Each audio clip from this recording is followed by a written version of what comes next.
Ku danna subscribe, kana ku danna ƙararrawar sanarwa domin samun sabbin shirye-shiryenmu a kodayaushe. Zan ci gaba muku da labarin yadda yayan ƙawata ya ci ni a gidansu. Na yi waya da ƙawata akan cewa zan zo gidansu na gaishe ta, saboda mun yi kwana biyu, ita bata zo ba, ni ma ban je ba.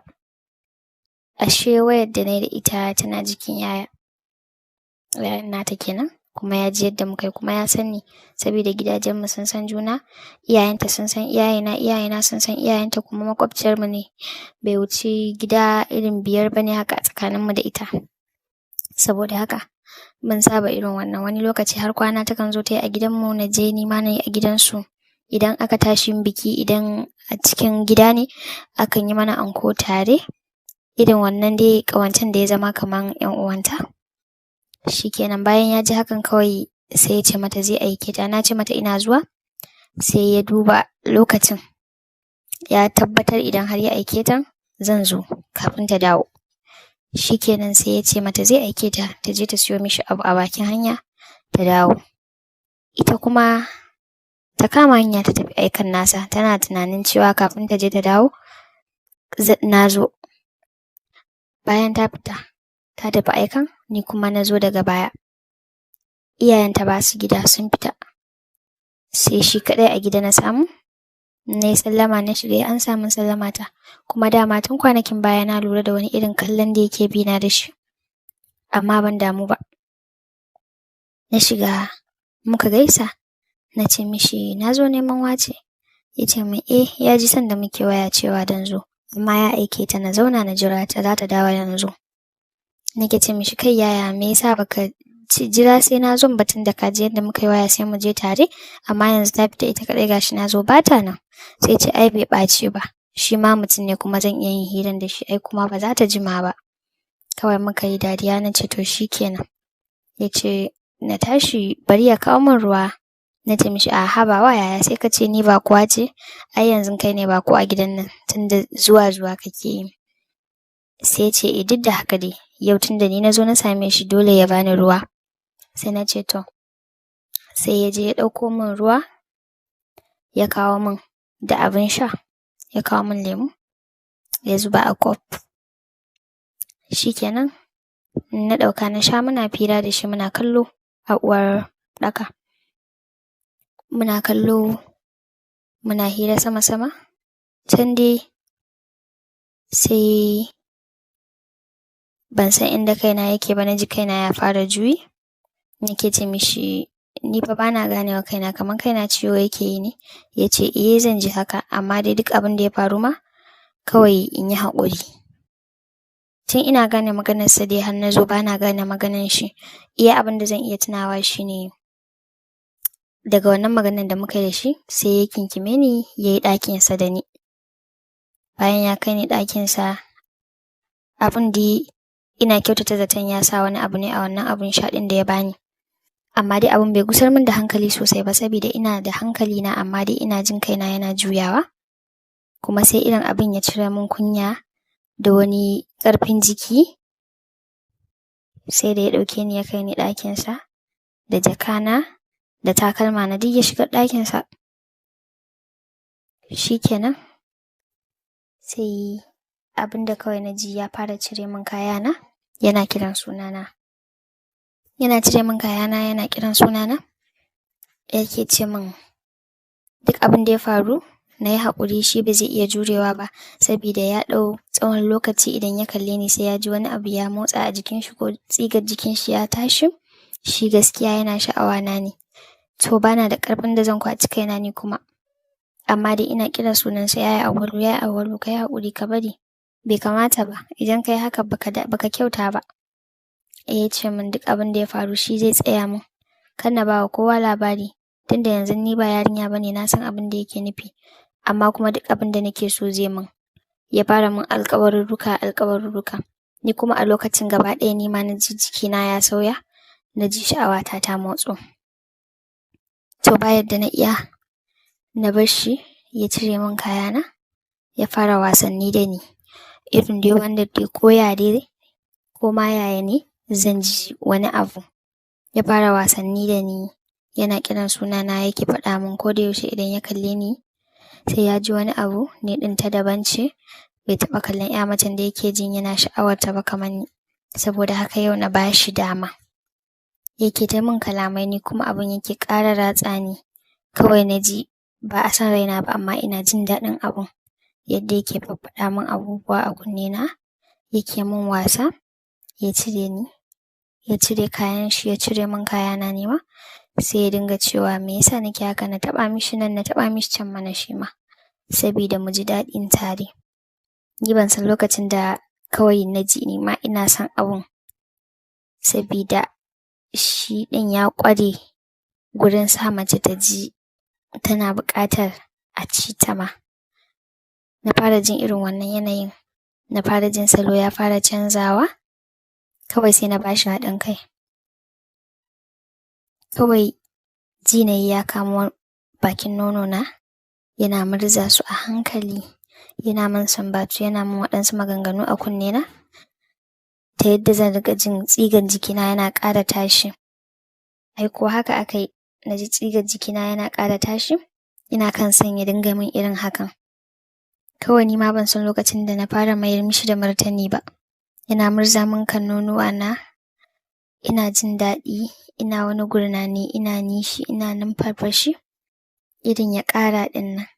Daga nan kawai sai ya kai bakinsa kan nonona, ya fara lasa da harshensa. Kawai na ji ya tafi da ni. Sha'awata ta kai ƙololuwar tashi. Ban san lokacin da nake mayar masa da martani ba, saboda ina jin daɗin abin da yake min, saboda ya ƙware kuma ya iya cikin salo yake yin komai da nutsuwa da jan hankali. Yake shan nonona, yake shan nonona kamar minti. Na ji daɗin abun sosai a lokacin.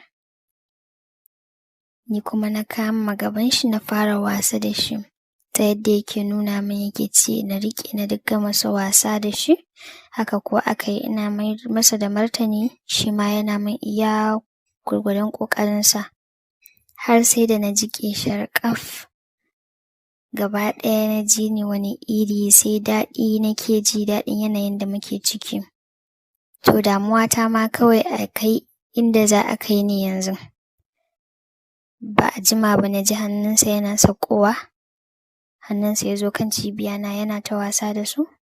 Idan ya ɗan yi wasa da hannayen shi akan cibiyana ko akan nonona, sai ya kai baki sai ya lasa. Ya dinga ɗan ciccizawa bakin nonona yana lasa, ni kuma nake jin abin yana ratsa ni har tsakiyar kaina. Sai numfarfashi nake yi. Ina mishi sumbatu, ina mishi maganganu irin dai wanda dai zaka san mutum ya shiga cikin yanayi ɗin nan. Kun gane? To ƴan uwa, ana haka na ji ya sauko da hannun shi a hankali ya zo kan gabana. Ya fara sa hannun shi yana yana shafo min gabana, yana shafo gindina, yana shafowa.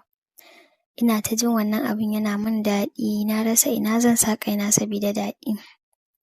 Wash! Ina ta masa sumbatu dai.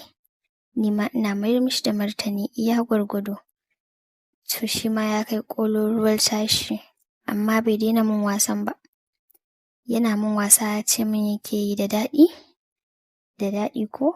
Yake min ƙanwata da daɗi. Ina mayar mishi da ansa irin kar ya daina, ya ci gaba da yi ɗin nan. Ya ji daɗin haka ƙwarai da gaske kuma ya ci gaba da yin abin da yake yi. Ya sa hannun shi a gabana yana ta shafowa a hankali, yana shafowa, na jiƙe sharƙaf. Sai abin da yake min kawai nake jin daɗin shi. Bayan ya kai maƙura wurin yin hakan, na fara gigicewa, sai ya kai harshen shi gabana. Ya fara lasa, yana lasan belin gabana. Ina yin wani ihu, ina kuka, ina jin daɗi, ina gurnani duk dai. Ya fara lasowa, yana lasa cewa yake yi daga gani zaki daɗi. Na sha ƙwallafa rai a kanki, sai yau kuma zan cimma burina tare da haɗin kanki. Ina son ki. Yake ta min sumbatu, ni ma ina mishi sumbatu irin kar ya daina ɗin nan. Ina mishi sumbatu, yana min sumbatu. Ya dinga lasan gabana, yana lasan gindina, ina ta jin daɗina. Shikenan. Ana haka, ni kuma na kamo gabansa da hannayena, ni ma ina mulmula shi. ina mulmula shi bayan ya gama lasan mun gaba sai ya dawo kan nonona ya fara lasa yana ɗan ciccizawa wash irin yadda yake yin abin cikin salo har na manta inda nake ban ma san inda nake ba. Damuwa ta kawai ya ci gaba kar ya daina ne. Ce mishi nake yi ka ci gaba da daɗi yake ce min to. Bayan ya yi hakan kenan ya taso ya hauro sama ya gyara min kwanciyata da kyau ya ware min ƙafafuna. A hankali ya fara shiga ta, a hankali ya fara shiga ta. Daga nan ne na fara jin salo ya fara canzawa. Yana yin abin cikin kwarewa ne, yana ta numfarfashi ne kuma na kai maƙura. Sai numfarfashi kawai nake yi. Ina tuna yadda daɗin yake zuwa min har kai. Shikenan daga nan yaya ya fara shiga ta. Tun yana min a hankali har ya gama shiga ta. Daga nan kawai ya fara gwatso a kaina. Kawai ji na yi burinsa ya shiga cikin gindina wash. Daga nan kuma labari ya canza salo. Yana cina, yana sumbatar bakina ya kama nonona ya sha. Ya kama bakina ya sha, ya kama nonona ya sha kawai jin burarsa nake yi cakal a cikin gindina. Cewa yake yi kina da daɗi ƴar nan. Kina da daɗi iya abin da ya faɗa kenan. Duk abin da kike so zan miki ko ma menene kike so ki faɗa min ni zan miki. Ce mishi nake ya ci gaba kar ya bari da daɗi. Nake ƙara masa godiya nake ƙara kankame sa sai yayi kamar zai tashi sai na sake kankame shi a cikin jikina. Saboda ina jin daɗin abin da yake min. Ba ɗau lokaci mai tsayi ba saboda wasannin da yayi ta yi da ni. Kawai na ji wani abu ya ratsa min cikin ƙwaƙwalwata. Wash kawai jinai na kawo. Ya ji daɗi sosai amma bai daina ba. Ya ci gaba da yin abin da yake yi sama ƙasa yayi sama yayi ƙasa yayi sama yayi ƙasa kawai sai cakal kake ji. Ya ci ni da kyau gashi kuma abin nasa na da ƙwari babba ne gaskiya. Burar yaya yana da girma kuma yana da daɗi kuma ya iya harka. Ya ci ni da kyau a wannan lokacin har na rasa inda nake. Na bar shi sai da ya yi don kanshi ya gaji. Shi ma har ya samu ya ƙawo. Daga nan kuma ya tashi a gaggauce. Ya shiga banɗaki. Ya je ya wanke jikin shi ya fito. Ya ce na sa kaya. Kawai na sa kaya fitowa na ke da wuya. Sai ga ƙawattawa ta dawo daga aikin da ya mata. Take ce min har na iso. Bana ma iya ansa mata na ce mata na iso tun ɗazun an mata aika. Gashi yanzu nima kuma umma ta kira ni zan koma gida. Take ce min da wuri haka to bari ta raka ni na ce mata a'a ta yi zamanta zan dawo anjima kawai dan je na ji sakon umma ne zan dawo.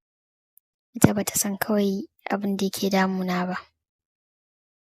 Na fita na tafi na bar gidansu amma raina fal na ji daɗin abin da ya mun kuma ina ƙara jin daɗin hakan.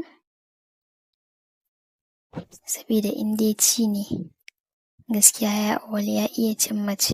Domin samun ci gaban labarin sai ku danna subscribing kana ku danna ƙararrawar sanarwa domin daga zarar mun ɗora za ku samu notification akan wayarku.